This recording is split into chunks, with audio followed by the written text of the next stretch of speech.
एक पहाड़ी के नीचे चूनागढ़ नाम का एक गांव बसा हुआ था। उस गांव के सारे जानवर हरी हरी घास खाने के लिए सुबह सुबह उसी पहाड़ी के ऊपर बसे जंगल में जाते थे और शाम होते होते घर वापस आ जाते थे। हर दिन की तरह वसुधा नाम की एक गाय अन्य गायों के साथ उसी पहाड़ी के जंगल में घास चरने के लिए गई थी। वो हरी हरी घास खाने में इतनी ज्यादा मशगूल थी कि वो कब एक शेर की गुफा के पास पहुंच गई, उसे पता भी नहीं चला। उस समय शेर अपनी गुफा में सो रहा था और वो पिछले 2 दिनों से भूखा भी था। जैसे ही वसुधा शेर की गुफा के पास पहुंची, उसी क्षण गाय की खुशबू से शेर की नींद खुल गई।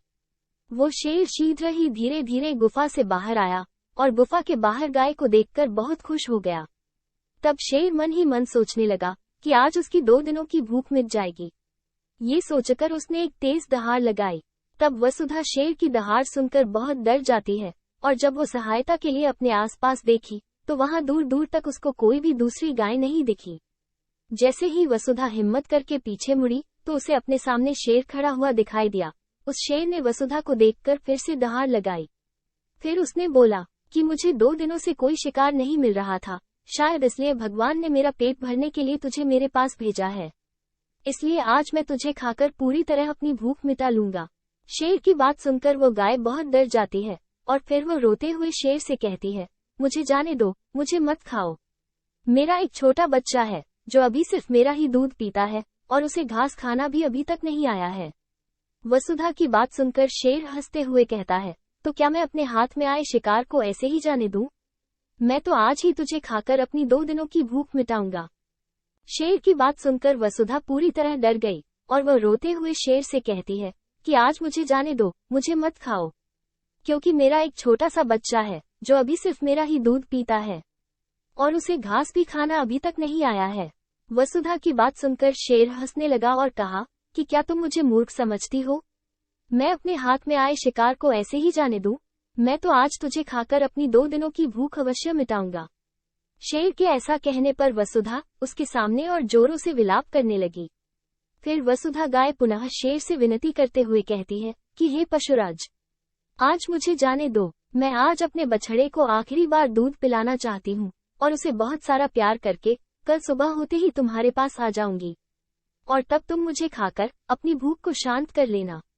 शेर वसुधा की यह बात मान लेता है और धमकी देते हुए कहता है कि अगर कल तू नहीं आई तो मैं तुम्हारे गांव आऊंगा, फिर तुझे और तेरे बेटे दोनों को खा जाऊंगा। वसुधा शेर की यह बात सुनकर खुश हो जाती है और शेर को अपना वचन देकर गांव वापस चली जाती है।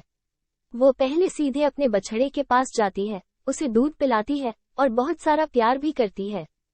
फिर वो गाय अपने बछड़े को समझाते हुए शेर के साथ हुई सारी घटना बताती है और कहती है कि उसे अब अपना ख्याल खुद ही रखना होगा, क्योंकि वो कल सुबह होते ही अपना वचन पूरा करने के लिए शेर के पास चली जाएगी।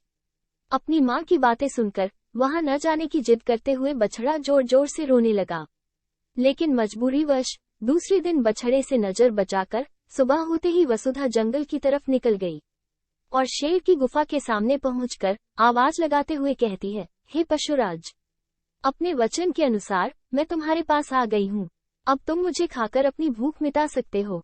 गाय की आवाज सुनकर शेर अपनी गुफा से बाहर निकलकर भगवान के दिव्य अवतार के रूप में प्रकट होता है।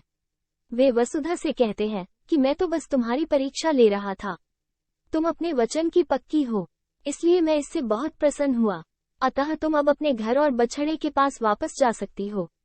इसके बाद वे उस गाय को गौ माता होने का वरदान भी देते हैं और उसी दिन के बाद से सभी गायों को गौ माता के नाम से जाना जाने लगा। इसलिए कहा गया है कि हमें अपनी जान की बाजी लगाते हुए भी अपने दिए हुए वचन को पूरा करना चाहिए। यही हमारे सच्चे और दृढ़ व्यक्तित्व को दर्शाता है।